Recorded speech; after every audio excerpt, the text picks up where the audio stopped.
کیا نبی صلی اللہ علیہ وسلم کا طریقہ یہی تھا؟ میں بتا رہا تھا نبی صلی اللہ علیہ وسلم کا طریقہ یہ ہے کہ نماز سلام پھیرنے کے بعد تسبیح پاک کی ذکر و اذکار کا آپ اہتمام کریں. آپ ہمارا نبی صلی اللہ علیہ وسلم کا یہ طریقہ, وہ عمل تو اچھا ہے, اس عمل کے اندر اخلاص بھی ہے, لیکن اس عمل کے اندر نبی صلی اللہ علیہ وسلم کا طریقہ موجود نہیں ہے. آپ صلی اللہ علیہ وسلم نے کیا فرمایا, کیا تم لوگ ہلاکت و بربادی کی طرف جا رہے ہیں؟ یہ طریقہ نبی صلی اللہ علیہ وسلم کا نہیں ہے. لہذا سے کیا پتا چلے صدی باغ سے اس کائنات کے اندر ان تسبیحات سے بڑھ کر بھی کوئی تسبیح ہو سکتی ہے؟ سبحان اللہ, الحمدللہ, لا الہ الا اللہ, ان تسبیحات سے بڑھ کر اور کوئی تسبیح ہوگی؟ عبداللہ بن مسعود نے کیا کہا, ان تسبیحات کے بدلے اپنے انگلیوں کے اوپر ثواب کے بجائے گناہوں کو لکھو, شمار کرو. سنو, نبی کی سنت یہ ہے تسبیحات کو دائیں انگلیوں پر گرا کرو, اور تم پتھر کنکر میں گر رہے ہو. نبی کی سنت یہ عمل اچھا ہے, اخلاص بھی ہے, لیکن طریقہ ہے نبویہ اس کے اندر نہیں. کیا پتا چلا کہ اس عمل کے اندر اخلاص ہی موجود تھا. علی خالصۃ لوجہ اللہ, صحابہ عمل کریں گے تو کیا ریا کے نہیں کریں گے, اخلاص ہی موجود ہے اور عمل بھی موجود ہے, لیکن اس عمل کے اندر سنت نبویہ کی مہر لگی ہوئی نہیں ہے, اسی لیے وہ عمل درگاہ ہے. آج بھی دنیا کے اندر بہت سارے لوگ ایسے اعمال کو انجام دیتے ہیں اس بنیاد پر یہ خیر ہی تو ہے, یہ بھلا کام ہی تو ہے, اس کے اندر کیا برائی ہے؟ کیا صحابہ کرام سے زیادہ کوئی دور اندیش تھا؟ کیا صحابہ کرام سے زیادہ کوئی عقل مند ہوشیار تھا؟ نہ تو تھا اور نہ کبھی ہوگا. لیکن صحابہ نے, عبداللہ بن مسعود نے کیا کہا, تو کیا پتا چلا تسبیحات وہ عمل تو بہت اچھا تھا, ان عملوں کا اخلاص بھی تھا, لیکن سنت نبویہ موجود نہیں تھی, اسی لیے وہ عمل رہا درگاہ اور باطل. مثال کے طور پہ اپنے اعضائے وضو کو 2 بار کے بجائے 3 کے بجائے 4 بار ہوتا ہے, 5 بار ہوتا ہے. بظاہر یہ عمل تو بہت اچھا ہے, الحمدللہ اچھا لگتا ہے, وضو کر رہے ہیں, اخلاص نماز پڑھنے کی نیت ہے, اور وہ عمل وضو عمل بھی موجود ہے, لیکن 3 کے بجائے اگر کوئی آدمی 4 مرتبہ اعضائے وضو کو دھوتا ہے تو اللہ کے رسول نے فرمایا اس نے لغو کیا, گناہ کے کاموں کو انجام دیا. کیا پتہ چلا کہ ہم اعضائے وضو کو سنت 2 بار 3 بار 4 بار آپ زندگی میں نہیں دھو سکتے ہیں. اگر آپ اس عمل کو اچھا سمجھتے ہوئے کرتے ہیں تو یہ عمل اچھا نہیں بلکہ سنت نبویہ کے مخالفت میں. اسی نماز پڑھنا سنت نبویہ ہے, لیکن کوئی آدمی اثر کے بعد نماز پڑھنا چاہے, سنت پڑھنا چاہے, نبی پڑھنا چاہے, نہیں پڑھ سکتے.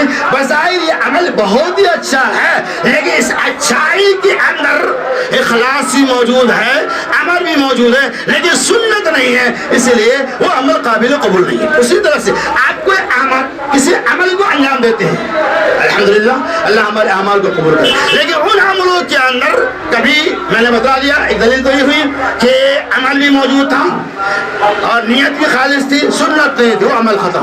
اب دوسرے کو ہم چلتے ہیں کہ ہمارا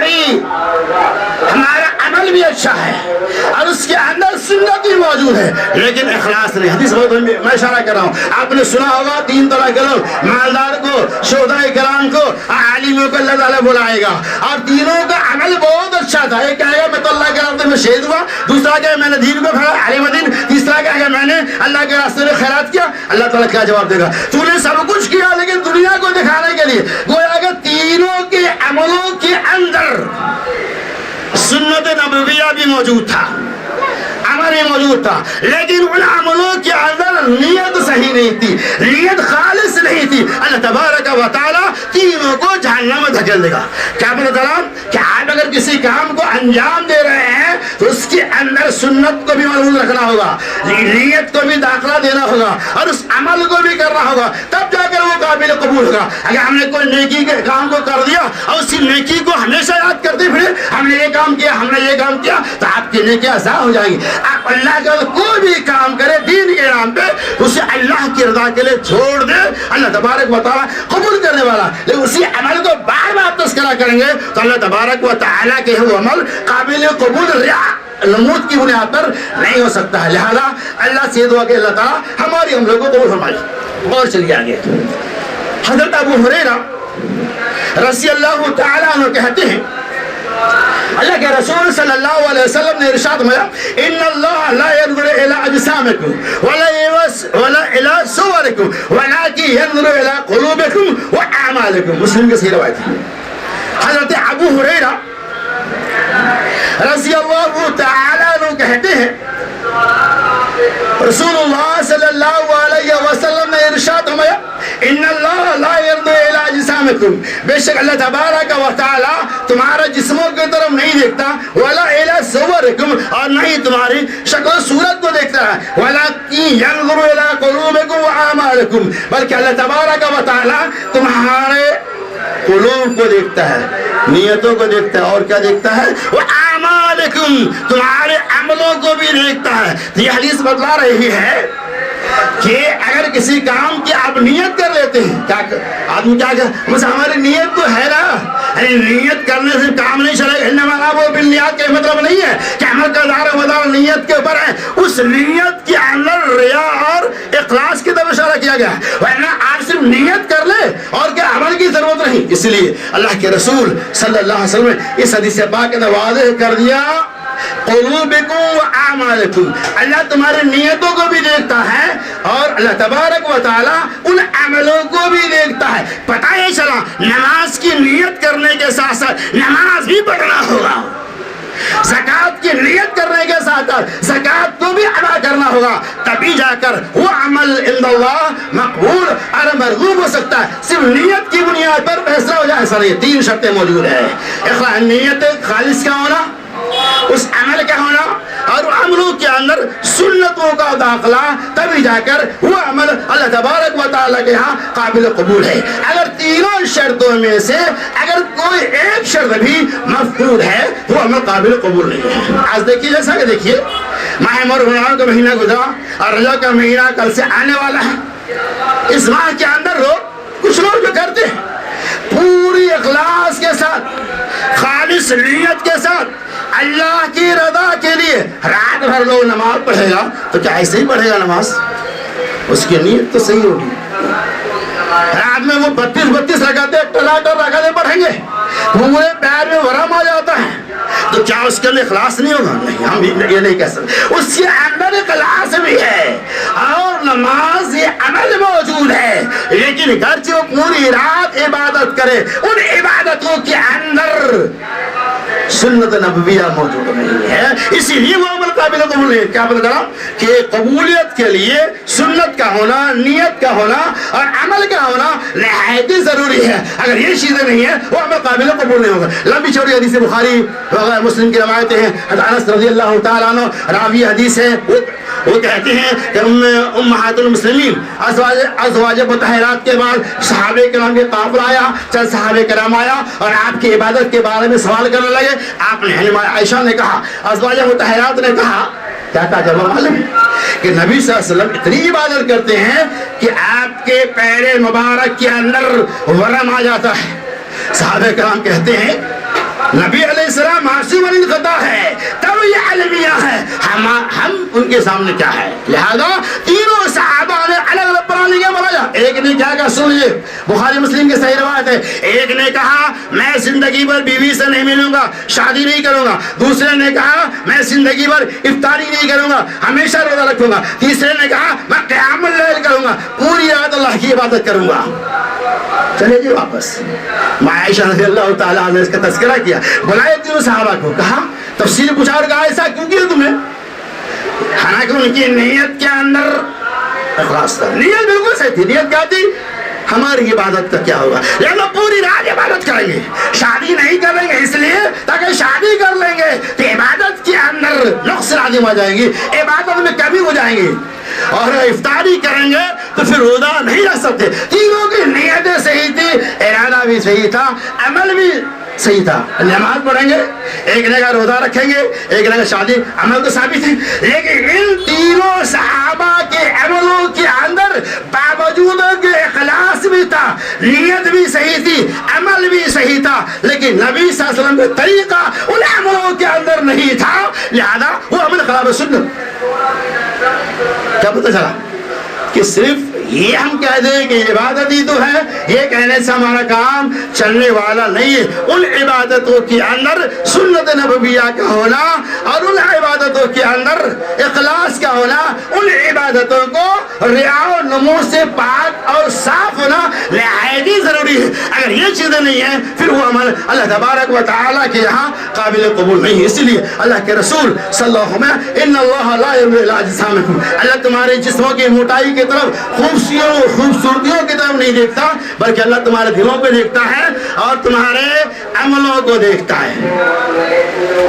زمانہ جاہلیت کی تاریخ کو دیکھیں گے، اٹھتے کھڑے وہ لوگ خانہ کعبہ کی عبادت بہانہ ہو کر کرتے تھے، اور یہ نیت تھی ان کی، نیت کتنی پیاری، اللہ اکبر، عقیدت سے نیت کیا تھی کہ ہم جس کپڑے کو پہنتے ہیں اس کپڑے میں کہیں اللہ اکبر حرام کی آمیزش تو نہیں ہے، ہم جس کپڑے کو پہنتے ہیں اس کپڑے میں اللہ کی عبادت کریں گے اپنے عقیدے کے مطابق۔ تو ہو سکتا ہے اس کپڑے میں حرام کی آمیزش ہو، حرام کی ملاوٹ ہو، لہذا پورا ننگا ہو کر وہ اللہ کی عبادت کر رہے تھے، کتنا اخلاص تھا ان کے عملوں کے اندر، لیکن وہ عمل اللہ کے پسند نہیں آیا۔ اللہ نے کہا یہ عبادت داری کا نہیں ہے۔ بتانا مقصد یہ ہے کہ ہمارے عملوں کے اندر نیت خالص کا ہونا بھی، سنت نبویہ کا ہونا بھی اور عملوں کا ہونا بھی نہایت ضروری ہے۔ تینوں شرائط میں سے اگر ایک بھی شرط مفقود ہے تو وہ عمل اللہ تبارک و تعالیٰ کے یہاں قابل قبول نہیں ہے۔ ہم صدقہ و خیرات مسجد کے اندر دیتے ہیں، مدرسے میں دیتے ہیں، الحمدللہ اللہ قبول کرے،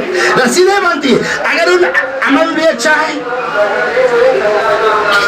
اور سنت بھی ہے، لیکن اگر اس رسیدے کے اندر ہم نے ریا کو داخل کر دیا، اس چندے کے اندر ریا نمود کو میں داخل کر دیا تاکہ لوگ مجھے کہیں فلاں صاحب بہت زیادہ چندہ دینے والا ہے، ان کی نام کی شہرتوں کا اعلان کرا دیا ہے، تو کیا اگر شہرت تو مل جائیں گی لیکن اللہ کے یہاں اس کو صلہ نہیں ملے گا۔ اس کی دلیل دیکھیے کہ اگر خالص نیت ہوتی ہے اللہ کی رضا تو اس کے اندر اللہ کی مدد آتی ہے۔ علامہ حافظ الجوزی رحمۃ اللہ علیہ کی کتاب ہے ابلیس اور تلبیس، صفحہ نمبر 41 میں انہوں نے واقعہ کو نقل کیا ہے کہ اخلاص کی بنیاد پر عمل کو اللہ تبارک و تعالیٰ قبول کرتا ہے۔ انہوں نے اس کتاب میں لکھا ہے کہ حسن رحمت اللہ علیہ کہتے ہیں، غور سے سنیے، کہ عملوں کے اندر اخلاص ہوگا تو طاقت پیدا ہوگی، اللہ کی مدد آئے گی، اور عملوں کے اندر سے اخلاص کا خاتمہ ہو جائے گا، نیتیں دنیا طلبی ہو جائیں گی تو اللہ کی مدد چھین لی جائے گی۔ تو حسن رحمت اللہ علیہ کہتے کہ ایک آدمی اپنے گھر سے نکلا ایک درخت کو کاٹنے کے لیے، اور اس درخت کی لوگ عبادت کر رہے تھے، اس درخت کی لوگ پوجا کر رہے تھے، اس لیے سے نکلا کہ میں اس درخت کو کاٹ دوں گا تاکہ درخت کا خاتمہ ہو جائے اور لوگ خالص اللہ کی عبادت کریں۔ اس ارادے سے وہ بندہ اپنے گھر کو چھوڑ کر نکلا، جا رہے تھے، راستے میں ایک انسان، حقیقت میں وہ تو شیطان تھا، انسان کی شکل میں آیا اور اس سے کہا کہ آپ کا کیا ارادہ ہے؟ کہا فلاں درخت کے پاس میں جا رہا ہوں، لوگ اس درخت کی عبادت کر رہے ہیں، اس درخت کی پوجا کرتے ہیں، اللہ کو چھوڑ کر درخت کو مالک اور مالک سمجھتے ہیں، لہذا اس درخت کو میں کاٹنے کے لیے جا رہا ہوں۔ کہہ رہے شیطان نے کیا کہا؟ تمہیں کیا ضرورت ہے؟ عبادت تو وہ کر رہا ہے، کرنے دو، تم تو محفوظ ہو۔ کہا نہیں، اس درخت کو میں کاٹ دوں گا تاکہ غیر اللہ کی عبادت کا خاتمہ ہو جائے، تاکہ اس درخت کی پوجا اور پرستش نہ ہو۔ کتنا پیارا اخلاص ہے۔ چلے گئے۔ اس شیطان نے کہا کہ اگر اس کے بدلے میں کیا تو ایسا اور اچھا عمل چاہتے، اس کے بدلے کچھ اور دے دیا جائے جو اس سے بہتر ہے، تو اس نے کیا کہا؟ ٹھیک ہے بھائی، درخت کو مت کاٹو۔ شیطان نے کیا کہا؟ انسان کی شکل میں کہا اس درخت کو مت کاٹو، اس کے بدلے میں تمہیں بتا رہا ہوں، چاہو واپس گھر، اور ہر صبح تکیے کے نیچے 2 دینار تمہیں مل جایا کرے گا۔ وہاں سے اس کی نیت میں فطور، وہ واپس آ گیا۔ رات ہوئی، صبح ہوئی، جب تکیے کو اٹھایا تو اس کے نیچے 2 دینار ملا، بہت خوش ہو گیا، بہت خوش ہوا۔ پھر رات آئی، صبح ہوئی تو 2 دینار کا خاتمہ ہو گیا، 2 دینار ہے ہی نہیں۔ وہ کہتے ہیں دینار آج تو ہے نہیں۔ پھر وہ ارادہ کیا کہ آج میں وہ درخت کو کاٹ ہی ڈالوں گا۔ پھر وہ بندہ نکلا کسی نے پوچھا کہاں جا رہے ہیں؟ کہا وہ درخت کو کاٹنے کے لیے جا رہے ہو. راستے میں وہ شیطان بھی ملا. کہا کہاں جا رہے ہو؟ کہا وہ درخت کو کاٹنے کے لیے جس کی لوگ عبادت کرتے ہیں. وہ شیطان کیا کہہ رہا ہے؟ تو جھوٹا انسان ہے, تو درخت کو کاٹنے کے لیے نہیں جا رہا ہے. وہ شیطان منی من میں کہہ رہا ہے کل تو تو اللہ کے لیے نکلا تھا, تیرا مقابلہ کل میں نہیں کر سکتا تھا, اس لیے میں نے صرف بہکایا. آج تو دینار کے لالچ میں نکلا ہے, آج میں تیرا مقابلہ کر کے رہوں گا. وہ نکلا, درخت کے قریب پہنچا اور اس درخت کو جیسے درخت کو کاٹنے لگا, وہ شیطان اسے پٹخا مارا, اٹھا کے پڑا دیا اور اس کے سینے پہ بیٹھ گیا اور کہا کیا تو نے مجھے پہچانا؟ کہا مجھے لوگ شیطان کہتے ہیں. کل تیری ملاقات ہم سے ہوئی تھی, کل تو اللہ کے لیے نکلا تھا, تیری نیت خالص اللہ کی رضا تھی, اس درخت کے کاٹنے کے پیچھے تیری کوئی نیت نہیں تھی. آج اس لیے تیرا مقابلہ کل میں نہیں کر سکتا تھا. اگر میں تجھ سے لڑتا بھی تو میری ہار ہو جاتی, تیری جیت ہو جاتی, لیکن تو آج درخت کاٹنے کی نیت سے نہیں, اس 2 دینار کی نیت سے آیا ہے, لہذا تیری نیت خالص وجہ اللہ نہیں, اس دینار کی نیت تیرے دل میں داخل ہے, اسی لیے میں تجھ سے مقابلہ کروں گا. کہتے ہیں کہ قریب تھا کہ اس آدمی کی موت واقع ہو جاتی. کیا پتہ چلا اس واقعہ سے؟ اس واقعہ سے پتہ یہ چلا کہ اگر عملوں کے اندر اخلاص ہے تو اللہ کی مدد آتی رہیں گی, اور عملوں کے اندر نیتوں کے اندر فتور پیدا ہو جائے گا تو اللہ کی مدد بھی ختم ہو جائیں گی, اور آپس کے اندر انتشار اختلافات کا ماحول ختم ہو جائے گا. اللہ کی طرف سے جو نعمتیں اخلاص کی بنیاد پر, خالص نیت کی بنیاد پر حاصل ہونے والے تھی, ان نعمتوں کا بھی, ان مدد و تعاونوں کا بھی خاتمہ ہو جائے گا. لہذا تو آج کی جمعہ کا خلاصہ یہ ہے وَمَا أُمِرُوا إِلَّا لِيَعْبُدُوا اللَّهَ. اے نبی محمد صلی اللہ علیہ وسلم, آپ کو حکم نہیں دیا گیا مگر اس بات کی کہ آپ خالص اللہ کی عبادت کریں اور اپنی تمام عبادتوں کو اللہ کے لیے ہی, اللہ کی رضا کے لیے قربان کر دیں. ہماری بھی کوشش ہونی چاہیے ہم تمام عبادتوں کو صرف اللہ کی رضا کے لیے کریں. ساری عبادتوں کے اندر یہ 3 شرائط کا پائے جانا نہایت ضروری ہے. اللہ تبارک و تعالیٰ سنی تمام باتیں کے اوپر ہمیں اور آپ کو عمل کرنے کی توفیق رفیق نامائے. آمین. وآخر دعوانا ان الحمد للہ رب العالمین.